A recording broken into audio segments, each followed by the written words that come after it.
নমস্কাৰ মৰমৰ ছাত্ৰ ছাত্ৰী আৰু বন্ধু বান্ধৱীসকল মোৰ ইউটিউব চেনেলত আপোনালোকৰ স্বাগতম জনাইছোঁ। আজি মই লৈ আহিছোঁ ক্লাছ 6ৰ চেপ্টাৰ 5 ভাৰতৰ পৰিচয় আৰু ভৌগোলিক বৈশিষ্ট্য। এই ভিডিঅ'টোত পাঠ ভিত্তিক গোটেইখিনি কুৱেশ্যন দিয়া আছে, তোমালোকে স্কিপ নকৰাকৈ গোটেই ভিডিঅ'টো চাব। অনুশীলনী 1 প্ৰথমতে আছে ইয়াত তলৰ প্ৰশ্নবোৰ উত্তৰ দিয়া। ক নম্বৰটো হ'ল ভাৰতৰ মুঠ মাটিকালি কিমান? উত্তৰ আছে ইয়াত ভাৰতৰ মুঠ মাটিকালি হৈছে 32,87,782 বৰ্গ কিলোমিটাৰ। তাৰপিছত খ নম্বৰটো হ'ল ইয়াত ভাৰত আৰু শ্ৰীলংকাক পৃথক কৰা প্ৰণালীটোৰ নাম কি? এইটো খুবেই ইম্পৰ্টেণ্ট ছাত্ৰ ছাত্ৰীসকল, 1 মাৰ্কৰ আহে এইটো পৰীক্ষাত, তোমালোকে ভালকৈ পঢ়িবা।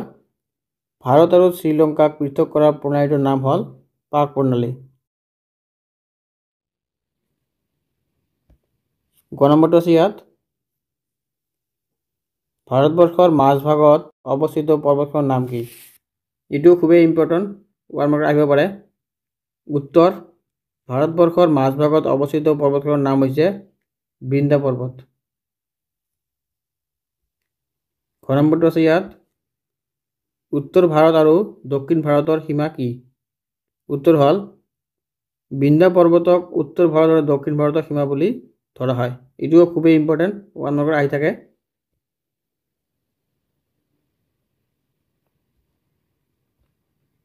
ছাত্ৰ ছাত্ৰীসকল 9 নম্বৰটো হ'ল এখন দেশৰ চাৰিসীমা বুলিলে কি বুজা? মানে আমি এখন দেশৰ চাৰিসীমা মানে চাৰিওফালে কি আছে সেইটোৱে ইয়াতে ক'ব খুজিছে। উত্তৰটো হ'ল ইয়াত পৃথিৱীৰ প্ৰতিখন দেশৰে নিজৰ সীমা থাকে। দেশৰ সীমাত অন্য দেশ, সাগৰ মহাসাগৰ বা পৰ্বত পাহাৰ আদি থাকিব পাৰে। দেশ এখনৰ চাৰিওদিশে অৰ্থাৎ দেশখনৰ ৰাজনৈতিক সীমাত থকা দেশ বা ভূ প্ৰাকৃতিকবোৰ এখন দেশৰ চাৰিসীমা বোলা হয়। এইটো খুবেই ইম্পৰ্টেণ্ট ছাত্ৰ ছাত্ৰীসকল, 2 মাৰ্কছত আহিব পাৰে, তোমালোকে পঢ়িবা। তাৰপিছত হ'ল 2 নম্বৰটো ভাৰতৰ চাৰিসীমাত কি কি আছে লিখা? উত্তৰ হ'ল ইয়াত ভাৰতৰ উত্তৰ সীমাত আছে চীন, নেপাল আৰু ভূটান। উত্তৰ পশ্চিমে আছে আফগানিস্তান আৰু পাকিস্তান। পূব সীমাত আছে বাংলাদেশ আৰু ম্যানমাৰ আৰু লগতে বংগোপসাগৰ। দক্ষিণে আছে দ্বীপ ৰাষ্ট্ৰ শ্ৰীলংকা আৰু ভাৰত মহাসাগৰ। শ্ৰীলংকাক মান্নাৰ উপসাগৰ আৰু পাক প্ৰণালীয়ে ভাৰতৰ পৰা পৃথক কৰিছে। ভাৰতৰ পশ্চিম ফালে আছে আৰৱ সাগৰ। ছাত্ৰ ছাত্ৰীসকল এইখিনি হ'ল আমাৰ ভাৰতবৰ্ষৰ চাৰিসীমা। তাৰপিছত আছিল অনুশীলনী 2। অনুশীলনী 2 হ'ল তলত দিয়া প্ৰশ্নবোৰৰ উত্তৰ দিয়া।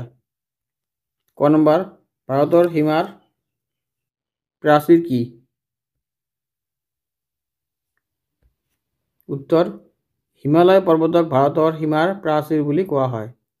আমি সাধাৰণতে হিমালয় পৰ্বতক ভাৰতৰ সীমাৰ প্ৰাচীৰ বুলি ক'ব পাৰোঁ। খ নম্বৰ ভাৰতৰ 2খন বন্দৰ নগৰৰ নাম লিখা।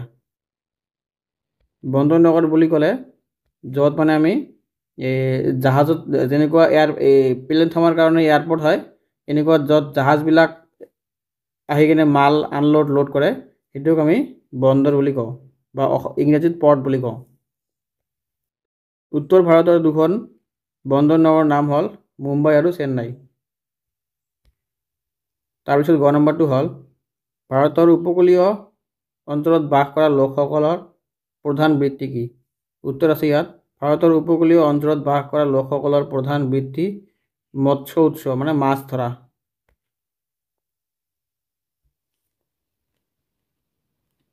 জড়োৱাসকলে ক'ত বাস কৰে?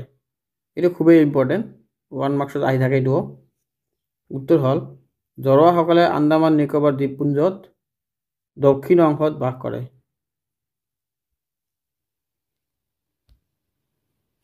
চমু টোকা লিখা। উত্তৰ পৰ্বত্য অঞ্চল।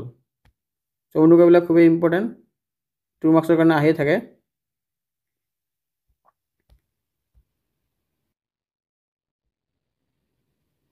উত্তৰ আছে ইয়াত হিমালয় পৰ্বতমালা আৰু ইয়াৰ লগত লাগি থকা সৰু বৰ পৰ্বত পাহাৰে উত্তৰ পৰ্বতীয় অঞ্চল গঠিত। হিমালয় পৰ্বতক ভাৰতৰ সীমাৰ প্ৰাচীৰ বুলি কোৱা হয়। পূব পশ্চিমকৈ বা দীঘলীয়াকৈ উচ্চতাৰ ভিত্তিত হিমালয় পৰ্বতক আমি 3টা ভাগত ভগাব পাৰোঁ। ইয়াত কৈছে যে আমি হিমালয়ক 3টা ভাগত ভগাব পাৰোঁ, যেনে 3টা ভাগত ভগাব পাৰোঁ। উচ্চ হিমালয়া, ইংৰাজীত গ্ৰেটাৰ হিমালয়াছ, নিম্ন হিমালয়াছ, লোৱাৰ হিমালয়াছ, আৰু বহি হিমালয়াছ, আউটাৰ হিমালয়াছ। পৃথিৱীৰ উচ্চতম শৃংগ মাউণ্ট এভাৰেষ্ট উচ্চ হিমালয়ত অৱস্থিত। এটি খুবই ইম্পৰ্টেণ্ট 1 মাৰ্কত আহি থাকে। পৃথিৱীৰ উচ্চ শৃংগটোৰ নাম কি? Mount Everest. এইটো আমি জানো যে এইটো গ্ৰেট হিমালয়ত অৱস্থিত। তাৰপিছত আছে ছাত্ৰ ছাত্ৰীসকল ক নম্বৰ 2 উত্তৰৰ সমভূমি অঞ্চল। উত্তৰ আছে ইয়াত হিমালয় আৰু দক্ষিণাত্য মালভূমিৰ মাজত অৱস্থিত প্ৰায় 2400 কিলোমিটাৰ দীঘল আৰু 950 পৰা 300 কিলোমিটাৰ বহল সমতল অঞ্চলটোক উত্তৰ ভাৰতৰ সমভূমি অঞ্চল বোলা হয়। এইখিনি লিখিলে তোমালোকে 2 মাৰ্ক পাই যাবা। আৰু যদি বেছি মাৰ্কত আহে তেন্তে তোমাক এইখিনি লিখিব লাগিব। উত্তৰ ভাৰত আৰু এই সমভূমি অংশক প্ৰধানকৈ 3টা ভাগত ভগাব পাৰি, যেনে ক নম্বৰ পশ্চিমৰ পাঞ্জাৱ হাৰিয়ানা সমতল, খ নম্বৰ মধ্যভাগৰ গংগা যমুনা আৰু সমভূমি আৰু পূবৰ ব্ৰহ্মপুত্ৰ উপত্যকা। গ নম্বৰটো হ'ল ইয়াত দক্ষিণাত্য মালভূমি অঞ্চল। উত্তৰ দিয়া আছে গংগা সমভূমিৰ দক্ষিণে অৱস্থিত আৰৱ সাগৰ আৰু বংগোপসাগৰৰ মাজৰ তিনিকোণীয়া ভূ ভাগকেই দক্ষিণাত্য মালভূমি অঞ্চল বোলা হয়। এইখিনি লিখে তোমরা 1 নম্বৰ পাই যাবা। আৰু 2 মাৰ্কত আহে তেনে তুমি এইখিনি লিখিব লাগিব। এই মালভূমিৰ তিনিও দিশে সাগৰ মহাসাগৰ থকাৰ বাবে ইয়াক দ্বীপ মালভূমি বুলি জনা যায়। নৰ্মদা নদীয়ে এই মালভূমি অঞ্চলক দুভাগত ভাগ কৰিছে। এফালে দক্ষিণাত্য মালভূমি আৰু আনটো ফালৰ মধ্য ভাৰতৰ উচ্চভূমি অঞ্চল বুলি কোৱা হয়।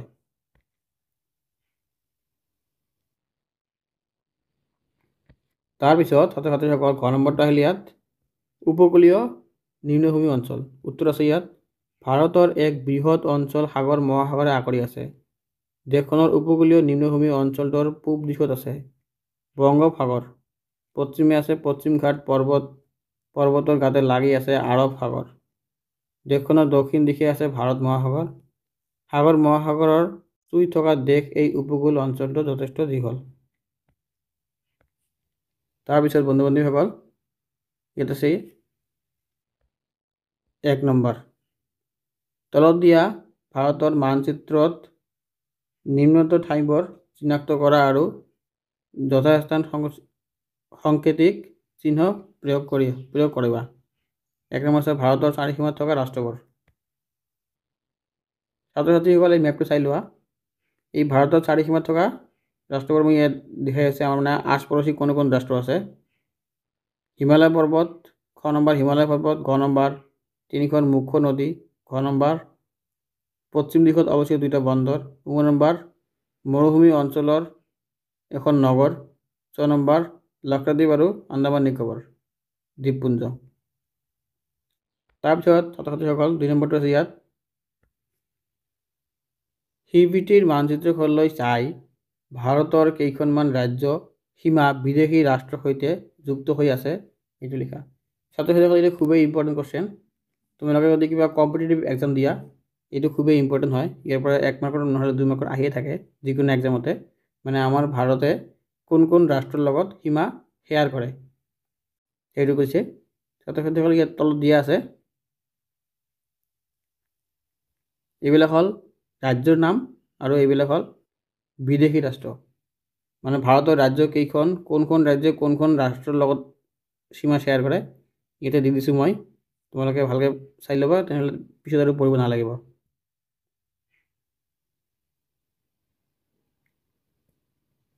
প্ৰথমতে আছে ইয়াত জম্মু এণ্ড কাশ্মীৰ পাকিস্তানৰ চীনৰ লগত সীমা শ্বেয়াৰ কৰে। তাৰপিছত হৈছে পাঞ্জাৱে পাকিস্তানৰ লগত শ্বেয়াৰ কৰে। ৰাজস্থানে পাকিস্তানৰ লগত শ্বেয়াৰ কৰে। গুজৰাটো পাকিস্তানৰ লগত শ্বেয়াৰ কৰে। তাৰপিছত হৈছে অৰুণাচল প্ৰদেশ চীন আৰু ম্যানমাৰৰ লগত শ্বেয়াৰ কৰে। আৰু অসম বাংলাদেশ আৰু ভূটানৰ লগত শ্বেয়াৰ কৰে। ছাত্ৰ ছাত্ৰীসকল এইটো খুবেই ইম্পৰ্টেণ্ট, তোমালোকে ভালকৈ পঢ়ি ল'বা, মুখস্থ কৰি ল'বা। তোমালোকৰ যিকোনো এক্সাম আহিব, SSC হওক বা অসমৰ কিবা এক্সামেই হওক, এইটো আহিয়ে থাকে আৰু পৰীক্ষাটো অহাৰ বহুত চান্স এইটো 1 মাৰ্কৰ।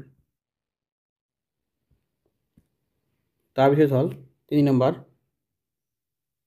ভাৰতৰ পৰিচয় আৰু ভৌগোলিক বৈশিষ্ট্য পাঠত থকা চিত্ৰৰ সহায়ত উত্তৰ কৰা। ক নম্বৰ আছে ইয়াত, উত্তৰ পূৰ্বত্য অঞ্চলৰ 3খন পৰ্বত পাহাৰৰ নাম লিখা। উত্তৰ হ'ল, উত্তৰ পূৰ্বত্য অঞ্চলৰ 3খন পৰ্বত পাহাৰৰ নাম হ'ল হিমালয়, কাৰাকৰম আৰু জস্কৰ। তাৰপিছত হ'ল খ নম্বৰটো আছে, দক্ষিণোত্তৰ মালভূমি অঞ্চলত অৱস্থিত 3খন পাহাৰ পৰ্বতৰ নাম লিখা। উত্তৰ হ'ল, দক্ষিণোত্তৰ মালভূমিত অঞ্চলত 3খন অৱস্থিত পাহাৰ পৰ্বতৰ নাম হ'ল ৰাজমহল পাহাৰ, বিংগ পাহাৰ আৰু আৰাৱল্লী পৰ্বত। গ নম্বৰটো হ'ল, উত্তৰ ভাৰতৰ সমভূমি অঞ্চলৰ 3খন নদীৰ নাম লিখা। উত্তৰ হ'ল, উত্তৰ ভাৰতৰ সমভূমি অঞ্চলৰ 3খন নদীৰ নাম হ'ল গংগা, যমুনা, সদ্ৰু। গ নম্বৰটো হ'ল, উপকূলীয় অঞ্চলত অৱস্থিত 2খন বিখ্যাত চহৰৰ নাম লিখা। উপকূলীয় অঞ্চলত অৱস্থিত 2খন বিখ্যাত চহৰৰ নাম হ'ল মুম্বাই আৰু চেন্নাই। 2 নম্বৰটো হ'ল, দ্বীপ অঞ্চলৰ 2খন ঠাইৰ নাম লিখা। উত্তৰ, দ্বীপ অঞ্চলৰ 2খন ঠাইৰ নাম হ'ল, মানে ভাৰতত থকা যিবিলাক দ্বীপ আছে, এই দ্বীপবিলাকৰ নাম ক'বলৈ কৈছে, যেনেকুৱা আন্দামান আৰু নিকোবৰ দ্বীপপুঞ্জ মানে আইচলেণ্ড, আৰু এটা হ'ল লক্ষদ্বীপ। তাৰপিছত ছাত্ৰ-ছাত্ৰীসকল 4 নম্বৰটো হৈছে ক অংশৰ লগত খ অংশ মিলোৱা। ইয়াতে ক আৰু খ দুটা অংশ দি আছে, এইটো মিলাব লাগে কোনটো কাৰ লগত মিল খায়। যেনেকুৱা কৃষিকাৰ্য সমভূমি অঞ্চলত হয়, কপাহৰ খেতি দক্ষিণোত্তৰ মালভূমি অঞ্চলত হয়, ঠিক তেনেধৰণে সেইবিলাক মিলাব লাগে। মাছ ধৰা কাৰ্য কি কয়? মাছ ধৰা কাৰ্য ক'ত হয়? উপকূলীয় অঞ্চলত হয় মাছ ধৰা কাৰ্য। তাৰপিছত অৱসৰ বিনোদন পাৰ্বত্য অঞ্চলত হয়। ঠিক সেইদৰে জলবিদ্যুৎ প্ৰকল্প এটা কি মৰুভূমি অঞ্চলত হয়। তাৰপিছত জৰুৱা জনজাতি, আমি আগতে পঢ়িছোঁ জনজাতি ক'ত থাকে? আন্দামান নিকোবৰ দ্বীপপুঞ্জ অঞ্চলত থাকে।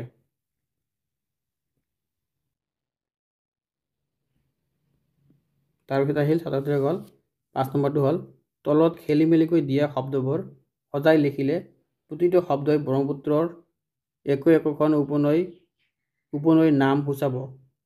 শব্দবোৰ সজাই উপনৈৰ নামবোৰ এখন তালিকা প্ৰস্তুত কৰা। ছাত্ৰ-ছাত্ৰীসকল এইটো খুবেই সহজ, এইটো ভালকৈ অলপ চালে হৈ যাব।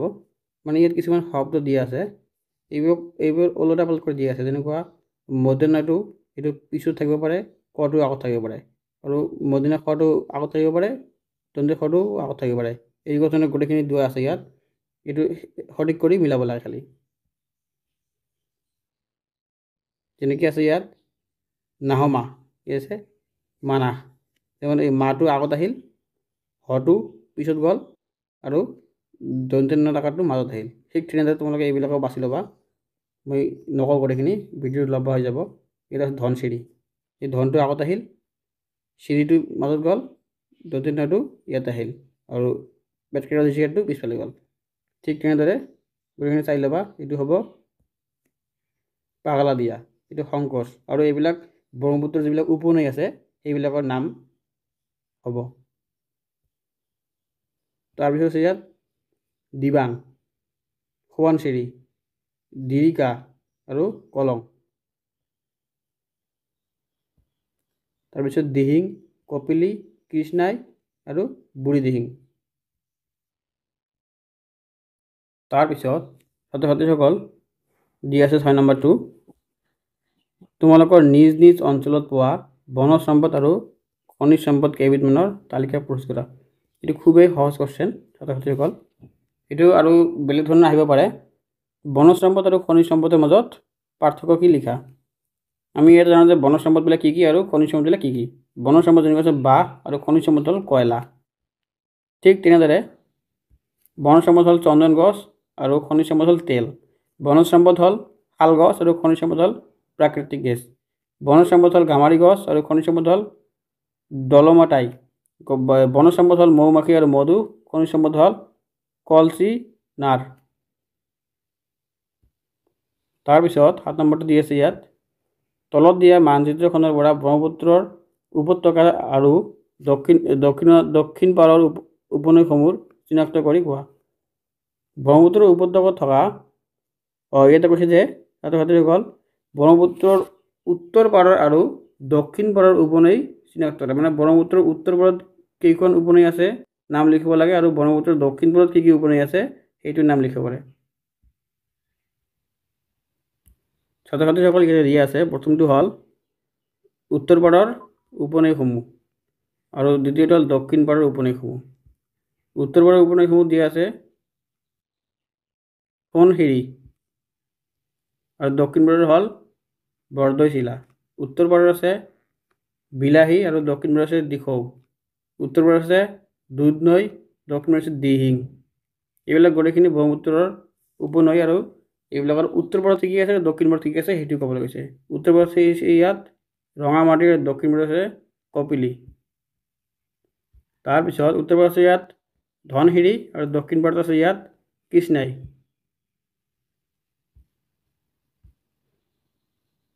ছাত্ৰ ছাত্ৰীসকল ইয়াতে 8 নম্বৰটো দিয়া আছে, তলত উল্লেখ কৰা জাতি জনজাতিৰ লোকসকলে অসমৰ কোন কোন অঞ্চলত বেছিকৈ বাস কৰে উল্লেখ কৰা।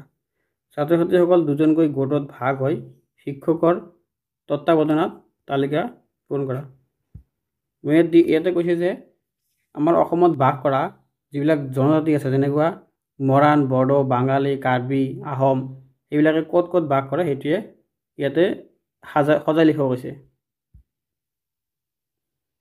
ইয়াত 3টা ভাগত ভগাইছে, ব্ৰহ্মপুত্ৰৰ উপত্যকা, বৰাক উপত্যকা আৰু পাহাৰীয়া অঞ্চল। মানে ব্ৰহ্মপুত্ৰৰ উপত্যকাত কি কি জাতি বাস কৰে, বৰাক উপত্যকাত কি কি জাতি বাস কৰে আৰু পাহাৰীয়া অঞ্চলত কি কি জাতি বাস কৰে। যেনে ব্ৰহ্মপুত্ৰৰ উপত্যকাত থাকে মৰাণ আৰু বৰাক উপত্যকাত থাকে মাৰ আৰু পাহাৰীয়া অঞ্চলত থাকে বড়ো। ঠিক তেনেদৰে আহোম, বঙালী আৰু কাৰ্বি। তাৰপিছত ঠিক তেনেদৰে কাছাৰী, নেপালী আৰু ডিমাচা, তিৱা, মণিপুৰী আৰু খাচী। তাৰপিছত মিচিং, কুকি আৰু কুকি দুটাতে বাস কৰে, বৰাক উপত্যকা আৰু পাহাৰীয়া অঞ্চলত থাকে দুটাতে বাস কৰে। ৰাভা ব্ৰহ্মপুত্ৰৰ উপত্যকাত, তিৱা হ'ল পাহাৰীয়া অঞ্চল। তাৰপিছত এইবিলাক গোটেইখিনি ব্ৰহ্মপুত্ৰৰ উপত্যকাত। মাটক, চুতীয়া, কোচ, বঙালী, ৰাজবংশী। ছাত্ৰ ছাত্ৰীসকল মোৰ ভিডিঅ'টো যদি ভাল লাগে তোমালোকে ছাবস্ক্ৰাইব কৰি ৰাখিবা আৰু এনেকুৱা ধৰণৰ ক্লাছ 10 লৈকে গোটেইখিনি ভিডিঅ' পাই যাবা এইটো চেনেলৰ যোগেদি। জয় অসম।